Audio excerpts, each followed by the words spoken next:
Welcome to Crisis in Perception, where we examine the systems shaping our world one book at a time.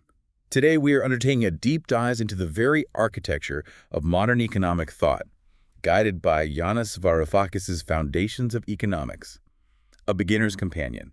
And this is a systems analysis that it goes right to the roots. It certainly does. The book forces us to address a core systemic question, one that is, I think, often intentionally avoided in the standard textbooks. Which is? It's whether modern economic theory, and we're talking specifically about the dominant neoclassical school, is a neutral, objective science that just describes how societies actually function. You know, like physics describing the planets. Exactly. Or, and this is the alternative he presents, is it actually a profound exercise in disguising very specific political, philosophical, and ideological assumptions as nothing more than value-free technical necessity? And that question isn't just academic, is it?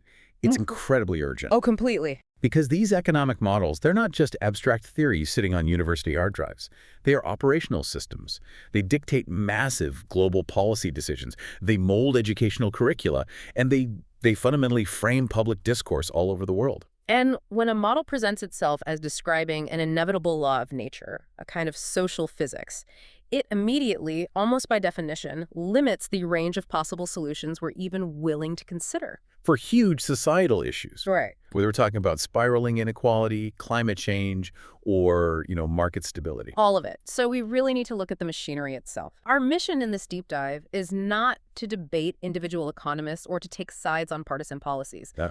Instead, we're going to try and map the intricate interlocking systems of knowledge production, of institutional power, and professional reproduction that ensure the continued dominance of this particular way of thinking, this neoclassical thought system. Okay, so let's unpack those foundations. Our guide here is Yanis Varoufakis, who is, I think, a fascinating figure. He kind of blends the roles of economist and political theorist. Mm-hmm. And at the time he wrote this book, Foundations of Economics, which was back in 1998, he was a senior lecturer at Sydney University. Right, though many people will probably know him from his later, more political roles. But his background is in game theory, which gives him this really unique lens for analyzing systems of conflict and cooperation. And you can see that lens immediately. He applies it to the discipline of economics itself. The whole book's intent is, I think, crucial to understand from the start. What was the goal? It was designed as a direct critical companion for undergraduate students who are wading through the conventional, often really overwhelming curriculum. He has this great line about it. He observed that traditional texts often treat students not as future critical thinkers, but as what he calls seals in need of training. Yes, just learning to balance the ball on their nose. Exactly. Mechanistically learning diagrams without ever questioning what those diagrams are actually built on. His stated goal was to relieve the monotony and austerity of those courses. And he does it with this really clever three-step structure for every single concept he introduces. It's very systematic. So what's the first step? First, he dutifully reviews the standard textbook material, the supply and demand curves, the marginal cost calculations, all the stuff you'd expect. Okay, so he gives you the basics. It gives you the basics. But then second, he does something that the conventional texts just skip entirely. He provides a kind of archaeological history of the idea. Where did it come from? What political or social problem was it originally trying to solve? Which is so important because these ideas don't just appear out of thin air. They absolutely don't. And then comes the third step, the really subversive part that makes this a systems mapping exercise. He subjects the concept to a radical critique. He asks the central question, should we really believe in all this? I love that. Review, history, critique. And by taking that approach, he starts to reveal the philosophical and political commitments that are hidden inside what look like, perfectly neutral equations and technical diagrams. So his central thesis hits you right from the beginning then. It's forceful. The discipline of economics is not a neutral physics-like science describing some universal human condition. Not at all. It's not based on eternal truths. Rather, it's a historically contingent philosophical discipline. It's shaped entirely by the political values, the power structures, and the ideological commitments that emerge during a very specific historical transition in society. And that framing is really essential to hold on to as we get into the mechanics of it all. It is. And it leads straight to the first great paradox Varoufakis wants us to grapple with. Yeah. The puzzlingly recent birth of economics. Right. If you take the standard textbook definition, that economics is the science of rational choice under conditions of scarcity. Allocating our scarce productive resources, land, labor, and capital. Exactly. If that's what it is, you would think this discipline should be as old as civilization itself. I mean, wealth, production, scarcity, these have always been central to human life. Always. So why? Why did a distinct, mathematized, professionalized discipline of economics, in the way we understand it today, not really emerge until, the 1870s, the 1890s? Yeah, centuries after physics, chemistry, mathematics, they'd all flourished long before. The answer, which he argues is actually the best introduction to the subject, is that economics only became necessary when society fundamentally changed its operating system. What do you mean by operating system? Well, think about ancient Greece or imperial Rome or feudal France. They certainly needed to understand how to acquire and manage wealth and power, but they could do that perfectly well without what we would call economic analysis. Because their systems were governed by what he calls extra-economic forces. Precisely. You can see this so clearly with the analogies he uses. If you wanted to explain the success of, say, Spanish merchants during the conquest of Latin America, the explanation was pretty straightforward. Military might. Military might, royal decree, brute force. It was an extra-economic explanation of how wealth was being accumulated. It was based on raw political and military power. Okay, so contrast that with today. Right. Today, if you want to explain the success of, I don't know, a German engineering firm that sells specialized tools on the global market, you can't use military analysis. It's useless. You'd have to use purely economic concepts. Purely. You talk about price competitiveness, cost structures, productivity gains, innovation, consumer demand elasticity. The whole system has shifted from visible power structures determining wealth to these kind of hidden market-based mechanisms. And that systemic shift, the one that made economics necessary as a discipline, was the full-fledged commodification of the factors of production. That's the core of it. Varoufakis argues that economics only became truly necessary when land, labor, and capital became inputs that were traded freely and competitively in markets. This created not just a society with markets, which of course had existed for millennia, but a market society. A society where the market is the organizing principle. Yes. Let's break those three factors down because this is so fundamental. Let's start with land. Okay. In the feudal system, land was everything. It was the foundation of the political hierarchy. Its value was completely tied up with military service, with lineage, with political status.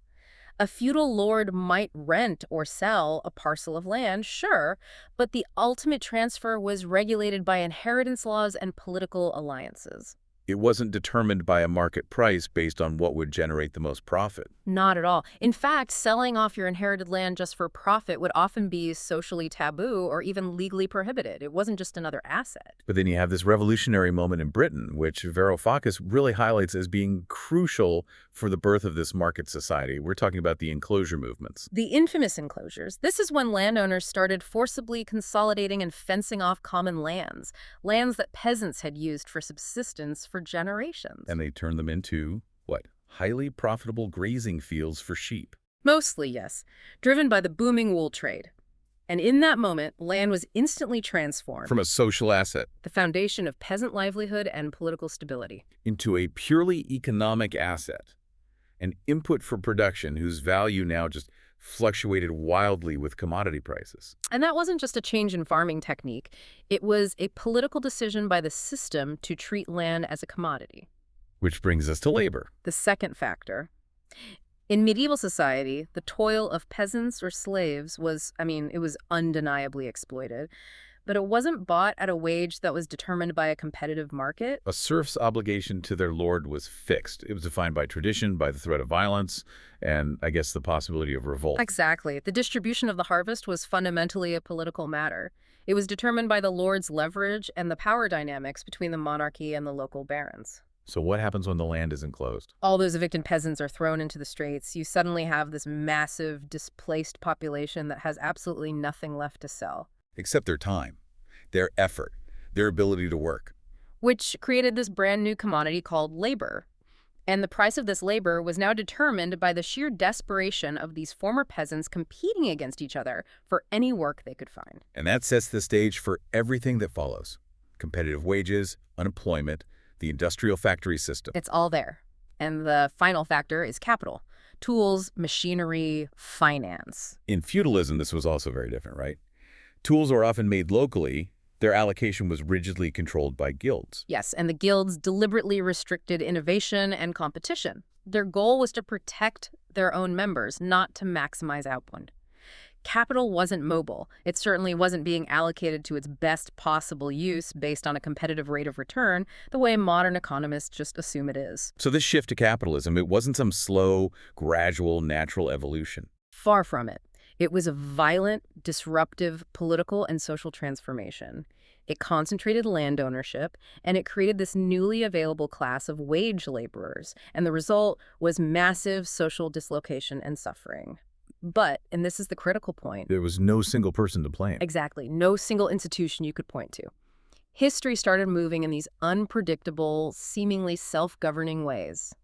A sudden drop in the price of wool in London could devastate entire regions, causing mass starvation that no king or lord had actually decided upon. And since no one could be blamed seriously, as he puts it, since it was the hidden hand of the market. An intellectual explanation became urgently required. Someone had to make sense of the chaos of this new system. And that is the birth certificate of economics. That's it. It arose to explain these seemingly hidden, dark forces of the market. And from its very beginning, the need to explain and, frankly, to justify this newly marketized society meant the discipline carried political assumptions baked right into its core.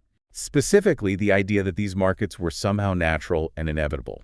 Okay, so once this new market system required an explanation, economists needed a foundation to build on. And the first major system Varoufakis dissects is the very foundation of all neoclassical theory, the model of human behavior. He starts with this concept of instrumental rationality. Yes. And the beauty, but also the danger of this definition lies in its simplicity.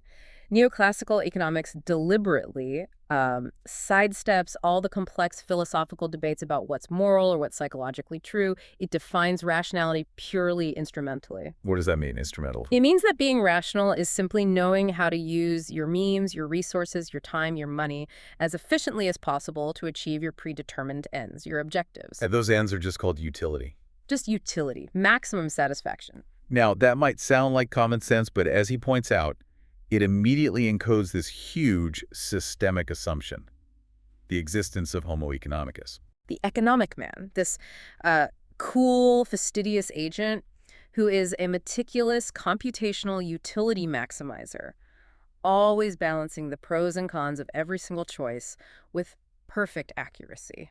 And Varoufakis argues that the logic here isn't the logic of an ethical guide or a responsible citizen. No, it's strictly the logic of the shopkeeper. The shopkeeper's logic. The definition collapses the idea of reasonable or rational entirely into profitable or effective, and it deliberately excludes all other types of human logic, like, for example, being responsible or being sympathetic or acting in a way that aligns with your deeply held values, even if it contradicts maximum personal gain. That reductionist choice is the first real act of ideological commitment in the model. It is. So let's trace how this system operates. You can see it move from the mathematical model to its ideological consequences. Okay, so the model design is this instrumental rationality and utility maximization. It's often demonstrated with something called the equimarginal principle. Right. And for listeners who aren't economists, this simply means that you as a consumer are always trying to get the absolute most satisfaction out of the last dollar you spend on, say, product X, compared to the satisfaction you'd get from that same dollar spent on product Y. So you're always adjusting. You keep adjusting your purchases until the marginal or extra benefit of X equals the marginal benefit of Y. It's a beautifully elegant mathematical concept. It assumes perfect computation on the part of the consumer, but the ideological assumption that's baked right into this model is the absolute sovereignty of individual preferences. Meaning the economist can't judge what you want. Exactly. They claim they can only judge how efficiently you go about getting it. And this commitment, it necessitates banning what are called interpersonal utility comparisons. You can't compare my happiness to your happiness. We cannot scientifically, objectively state that taxing Jack to give to Jill increases the total amount of happiness or utility in society. It's considered an unscientific, value-based judgment. And the social outcome of this enforced neutrality, is profoundly political, isn't it? Oh, it's huge. By refusing to judge preferences, the economist renders all desires as equally rational. This is the critique that Varoufakis really drives home. He has that incredible example. The desire of a millionaire to burn $1,000 notes at a dinner party just to impress his guests. Is deemed as rational or irrational as the desire of a third-world mother to feed her starving child. That's a powerful statement. It is. The economist escapes the ethical dilemma, but the escape itself is a political act. It elevates the market mechanism, the way the millionaire got his wealth in the first place, as the sole judge of legitimacy. It sidelines any philosophical or moral critique of how resources are distributed, or even the quality of our desires. But this narrow, instrumental definition of rationality, it doesn't just avoid ethics. Varoufakis argues it actively undermines the very concept of human freedom. This leads to what he calls the utility machine paradox. This is a great thought experiment. If the sole measure of human flourishing and rationality is the efficient maximization of utility, then the logical optimal state for every single human being Would be to plug into a machine. a metaphorical utility machine, yes. Yeah. A machine that would bypass all the messiness of real life and just electronically bombard your brain with the maximum possible utility signals. It would permanently satisfy your every programmed desire. And the crucial question he poses to the student is, would you refuse the machine? Right. If you would refuse, even if the machine guaranteed perfect safety, no negative side effects, and permanent maximal satisfaction, then that refusal demonstrates something profound. It shows that your definition of rationality involves caring about something other than just maximizing utility. It suggests that humans value authenticity or the struggle or the pursuit or just the complexity of being human more than they value the simple, final utility score. So that refusal is actually the ultimate act of a superior rationality. It reclaims the idea that freedom is more than just satisfying cravings. And it points out two fundamental flaws in the Homo economicus model. The first is the fluidity of our desires, and the second is our capacity for what he calls creative self-manipulation. Let's start with the fluidity of desires. Mm. The neoclassical model assumes a one-way street. Your preferences dictate your choices. But human experience isn't like that. No, it's a two-way loop. Our choices actively shape our future preferences. We often choose to do things we don't currently enjoy because we wish we would. Like forcing yourself to read a challenging book or listening to a type of music you don't understand yet. You're trying to become a different person. Exactly. You might say, I do not like jazz music right now, but I wish I did, so I'm going to force myself to listen to it. The simple utility maximizer model is structurally helpless in the face of that kind of choice. Because you're acting against your current preferences. We're acting against them to cultivate a richer future self. If the choice you make today contaminates your future preference, the whole static calculation of maximum utility just collapses. And this ties directly into creative self-manipulation. The classic example he uses is Ulysses from the Odyssey. Ulysses, who knew that the siren's song would lure him and his ship to their deaths. His rational choice wasn't to try and maximize his immediate utility, which was impossible. He couldn't hear the song and survive on his own. Right. So instead, he actively manipulated his future actions by having his crew tie him to the mast and plug their own ears with wax. He constrained his immediate freedom to ensure a higher, long-term objective. Survival, but with the experience of having heard the song. Think about the modern parallels. Deleting social media apps from your phone before a big exam, or committing to a strict diet. These are acts of self-restraint where a superior reflective rationality or long-term goals overrides your immediate base cravings for short-term utility. But the Homo economicus model can't account for that. It just reduces the person to a computational servant of their current immediate preferences. It misses the entire point of human agency and moral development. So the systemic defect becomes crystal clear. By reducing humanity to a bundle of preferences, the neoclassical model completely mistakes the appropriation of utility for genuine freedom. The freedom it celebrates, the freedom to choose between one product and another in a competitive market, is perfectly compatible with being, in his words, a happy slave. A happy slave. He defines that as a creature whose cravings are manufactured and guided entirely by external forces, like sophisticated advertising campaigns, but who is perfectly satisfied because those manufactured cravings are fully met. So the model can't tell the difference between a genuine, reflective choice and just manufactured contentment. It can't. As John Stuart Mill argued, a truly free person feels morally free when their habits or their temptations are not their masters. But the economic model, by removing our capacity to even judge the quality or the source of those temptations, turns the individual into a sophisticated computational servant of whatever base instinct or externally manufactured craving happens to be the strongest at that moment. It fundamentally narrows the scope of what it means to be human and what it means to be free. And that reductionist instrumental logic we just discussed, the one applied to the consumer, is then applied wholesale to the system of production. Right. And here, the implications for power and ideology become even more stark, even harder to ignore. In the standard neoclassical textbook, production it's just flattened into a technical exchange. Labor is treated as a quantifiable commodity, like any other input you might buy. It's analytically equivalent to a banana or a bolt of cloth or a piece of machinery. Exactly. Production is simplified into a purely technical function like a recipe that just combines land, labor, and capital to yield output. It's completely divorced from its social or political context. But Varoufakis insists that selling your labor is profoundly different from selling, say, a car. Fundamentally different. When you sell a car, the transaction is complete. You hand over the keys, the buyer owns the object, that's it. When you sell your labor, the employer gains a continuous right to direct, to control, and to monitor your activity for the entire duration of the contract. Which leads to a relationship that is inherently defined by potential coercion and by power dynamics. It's not just an exchange, it's a political hierarchy that gets established inside the workplace. And yet the model's design rigorously abstracts all of that power away. So how does it do that? What's the model design here? The model design relies on mathematical formalism.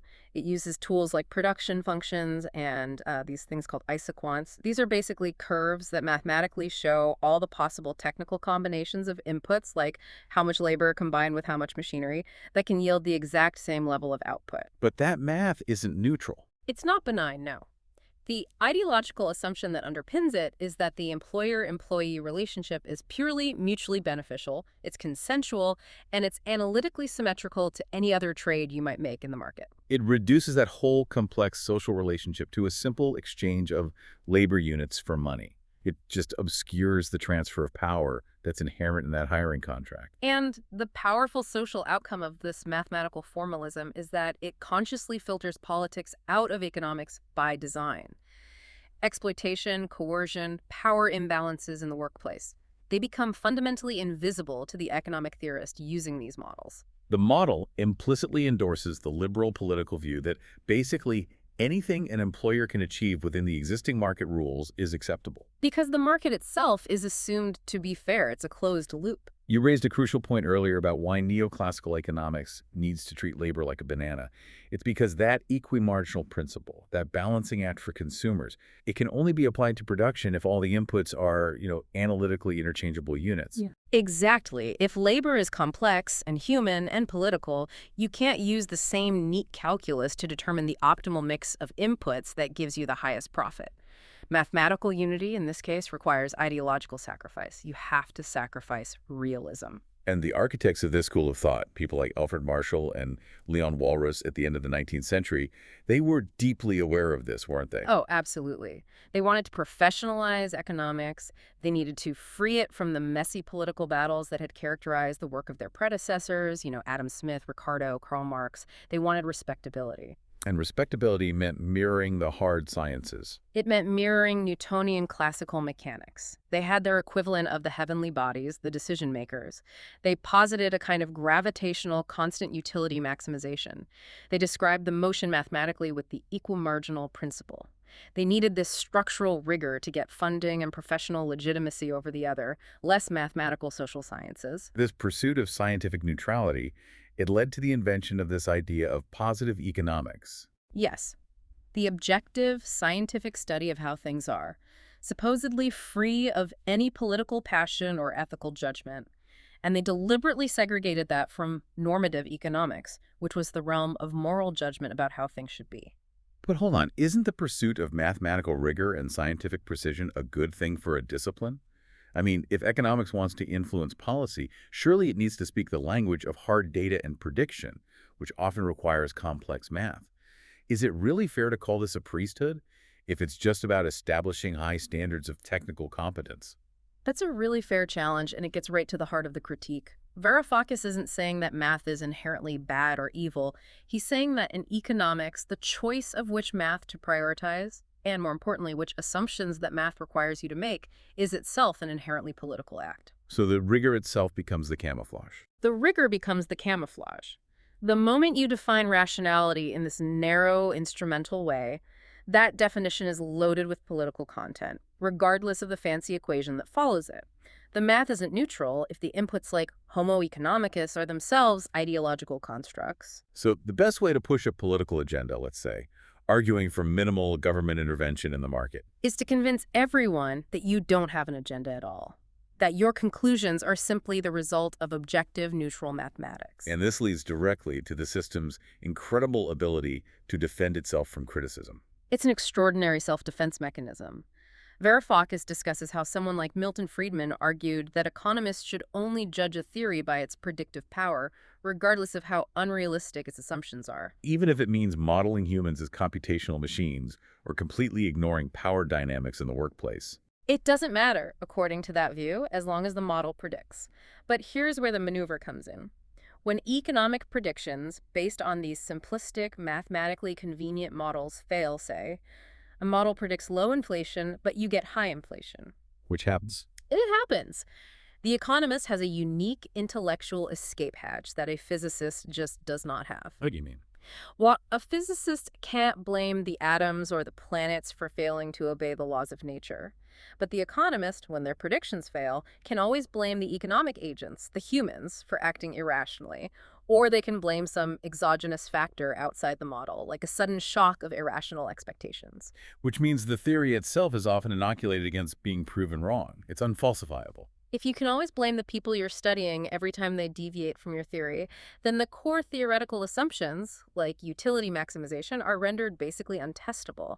They become immune to empirical critique. And this intellectual mechanism ensures the survival of these core neoclassical perspectives across decades, regardless of financial crashes or technological revolutions or spiraling inequality. The most important ideologically committed assumptions are deliberately placed beyond the reach of empirical testing, which preserves the professional status quo. So if the entire project of economics is supposed to help society manage scarcity and make good choices, what happens when it tries to apply its highly constrained model of instrumental rationality to the most complex challenge of all, making choices for the collective good?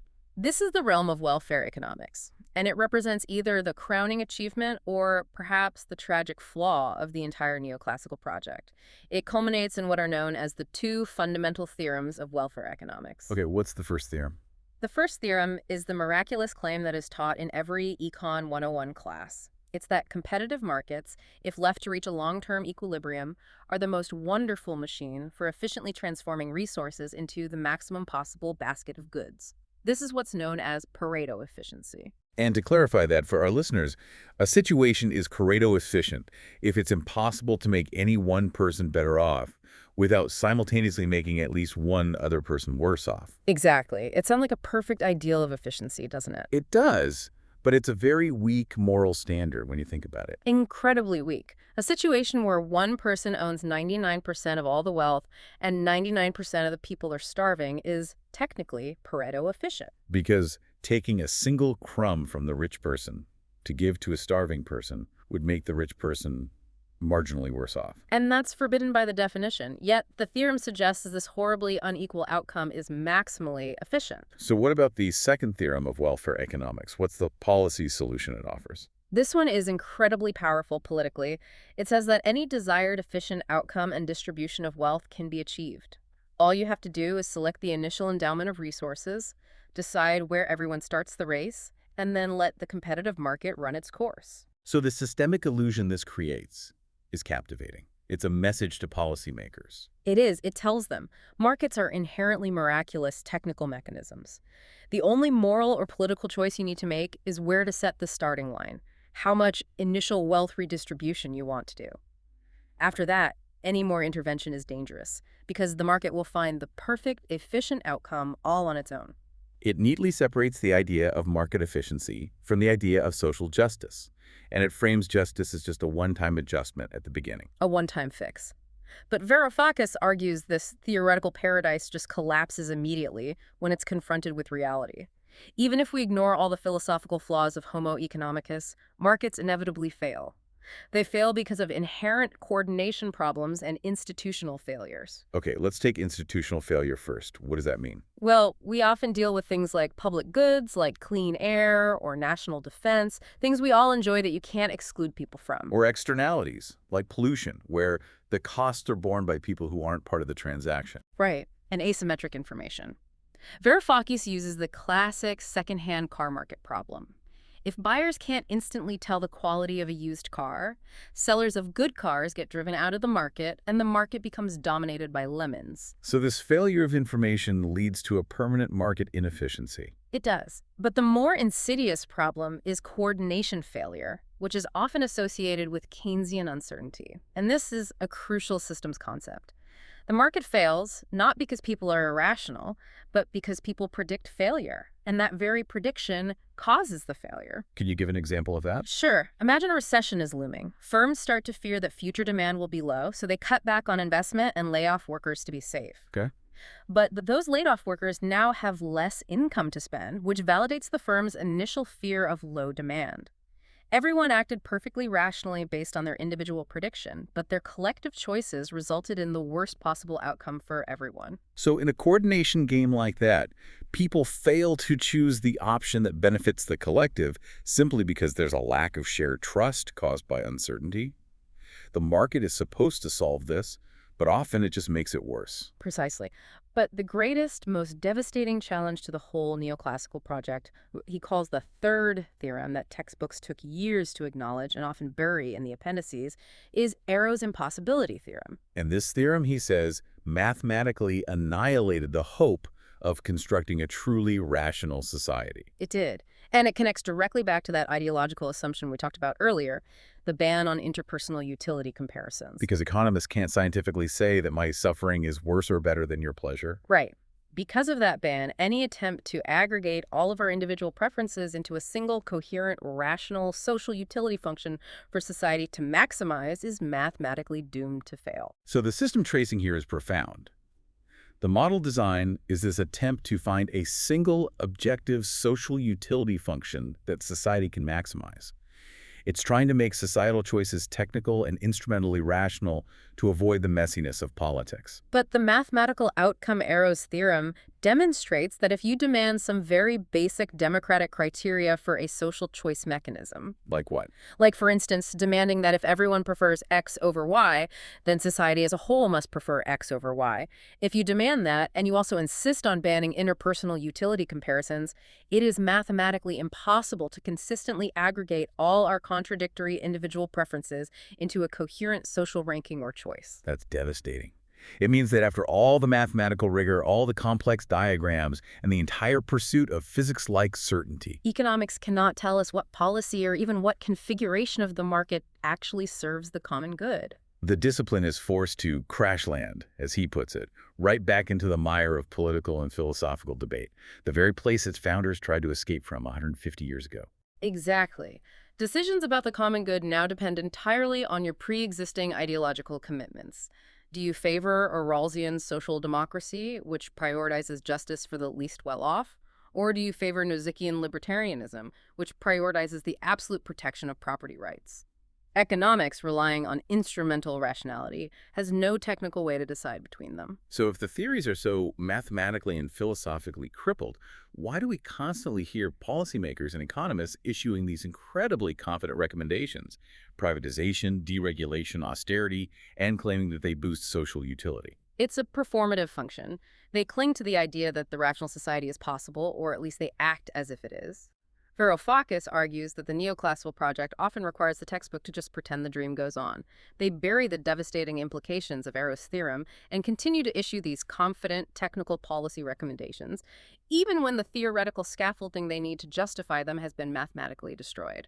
Okay, here's where it gets really interesting for me, and where we move from the critique of the ideas to a critique of the profession itself.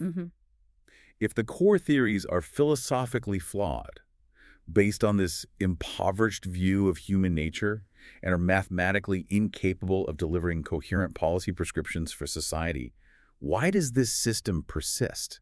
Why does it continue to dominate academia, government, and policy debates all over the world?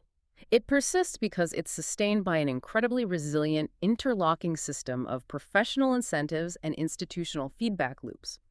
Varoufakis maps this out brilliantly.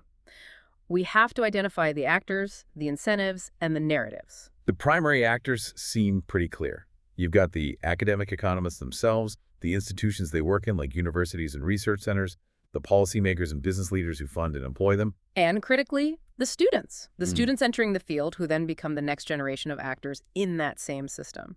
So let's start with the incentives. What's the first major incentive? The first is professional legitimacy. As we already noted, the neoclassical movement strategically modeled its discipline after Newtonian physics, a social physics, to elevate its own status. And this organizational move, it allowed economics departments to secure vastly superior funding and political access compared to other social sciences. Absolutely. Compared to sociology or anthropology, which deal with the messy realities of power and culture, economics looked clean, hard, and scientific. It got the money and the influence. The second, and maybe the most effective incentive, is what you called mathematical rigor. We debated whether this was necessary or just camouflage.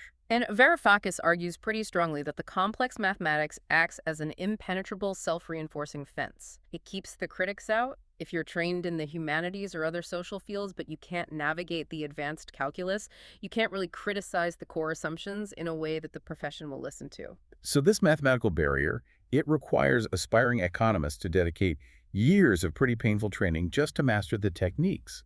And that process acts as a powerful, self-selecting filter. It ensures that those who survive the training are, almost by necessity, already committed to the dominant neoclassical ideology. They're the ones who value the mathematical form over the realism of the content. It's a mechanism for professional compliance and ideological convergence. And the third major incentive is just pure policy influence. Right. Governments, large corporations, and generally those who benefit from the existing distribution of power, they strongly prefer the neoclassical narrative. Of course they do. It promotes the view that the market knows best, that wealth inequality is just the efficient outcome of rational choices, and that government intervention usually just leads to inefficiency, distortion, and inflation. This narrative provides the scientific ideology of liberal capitalism. In previous eras, rulers might have used religious doctrine or divine right to legitimize their power and justify social outcomes. But today, they use economics. Today, they use economics. Rulers who once used sin as the enemy to fight now use economic inefficiency. And they hide these webs of vested interests behind complex, seemingly objective technical language. And this dominance is sustained by this powerful feedback loop in education. A huge feedback loop. The textbooks, often massive and incredibly expensive, are written almost entirely within this neoclassical framework. They just filter out the history, the philosophical controversy, and the critiques, including the kind of critiques found in Varoufakis' own book. So they create the illusion of a single objective truth. Exactly. Students are taught to emulate mechanistically. They learn to solve the equations, but not to question the premises. And if the premises are fixed, then the outcomes are presented as inevitable. This system of ideological reproduction ensures that the supply of neoclassical thinkers is constantly replenishing the universities and the policy think tanks that reinforce the political structure. And Varoufakis suggests that just being exposed to this reductionist worldview, this constant reinforcement of Homo economicus as the model of the rational person, can actually be detrimental to a student's own character. He calls it the curse of economics education. When students are only ever taught that true rationality is synonymous with this narrow, instrumental utility maximization, they might start to internalize the belief that if they occasionally act with responsibility or sympathy or moral concern, that contradicts their maximum personal gain. That they're acting irrationally, that they're somehow less than fully functional. They lose the ability to judge or creatively manipulate their own desires, precisely the capacity we identified earlier as being essential to genuine freedom. He uses this powerful priesthood metaphor to describe the economics profession. It's a great metaphor. He says its continued success isn't based on scientific validation, since the core theories are immune to being falsified, but on its capacity to offer full internal explanations for its own failures. Usually by blaming irrational actors or random external shocks. Like any priesthood, it maintains a monopoly on economic wisdom. The complex math, the esoteric language, the exclusive journals, they serve as the temple walls. And young, ambitious economists know they have to join this priesthood if they want to secure funding, get published, and have a successful career. So if a bright, critical student rejects the neoclassical models from the start, they face being branded and eccentric or being isolated and basically losing access to the entire career track. It becomes a completely circular argument. The professional and political success of the priesthood, its ability to attract funding and influence government, is what convinces the next generation of students that this is the path to power. So they join, they reinforce the models, and the dominance just perpetuates itself, regardless of whether the models actually describe the real economy or not. The persistence is entirely political. By claiming to be objective, mathematized, and apolitical, neoclassical economics provides the perfect intellectual defense for the status quo. It shifts the burden of proof from the system to the individual, and it ensures that the existing market framework remains untouched by any kind of deep, systemic critique. So Varoufakis really forces us to step back and ask, what is this discipline, really? We've analyzed its historical necessity, the impoverished view of humanity it requires, and the institutional incentives that keep it going.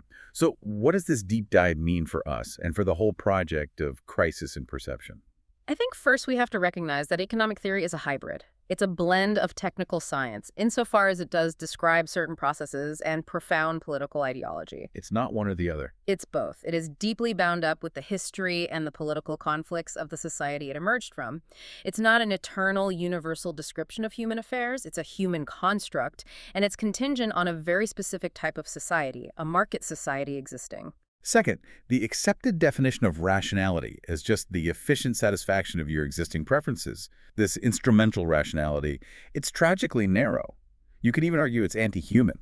It is. We are reminded that true freedom and moral integrity, they require the capacity to evaluate, to critique, and to transform one's own desires. And that is something that Homo economicus is specifically prevented from doing by its very definition. And third, and this is probably the most crucial point about knowledge, power, and legitimacy. Yeah. Economic theory today is perhaps the primary political weapon used by those in power. Absolutely. It's used to justify interventions like massive bailouts for banks, or maybe more often non-interventions like deregulation, all on the grounds of technical necessity. So behind the complex, objective-sounding language of efficiency and market correction and Pareto optimality, there lies this web of vested interests and political preferences. And the technical complexity serves to dress up those interests. It keeps the general public in the dark, and it effectively impedes democratic participation in shaping the foundational rules of our society.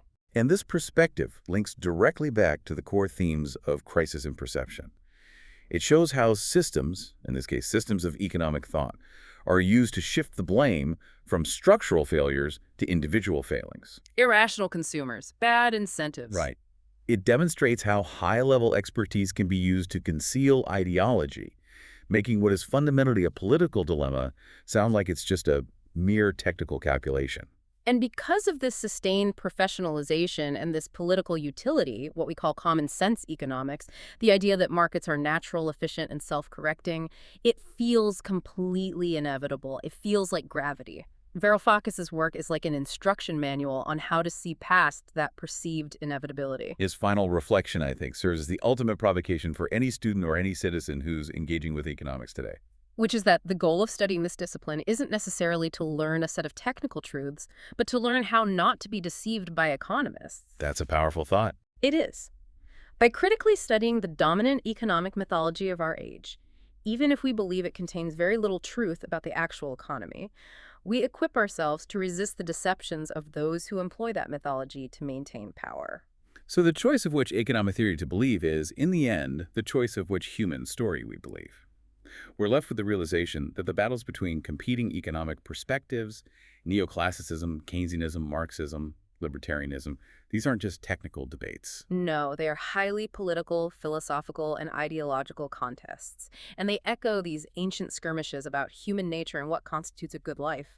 These contests will continue as long as there is more than one perception of what it means to be human. We've been diving into the systems-level analysis presented in Foundations of Economics, A Beginner's Companion by Yanis Varoufakis. We highly encourage you to read the book or borrow it from a library. This project is free and publicly accessible. If you'd like to support the time, tools, and research behind crisis and perception, you can become a supporter on Patreon. For a shorter visual overview of this topic, see the mini explainer linked in the description. If you enjoy this kind of systems-level analysis, please like, subscribe, and comment with books or topics you'd like us to explore next.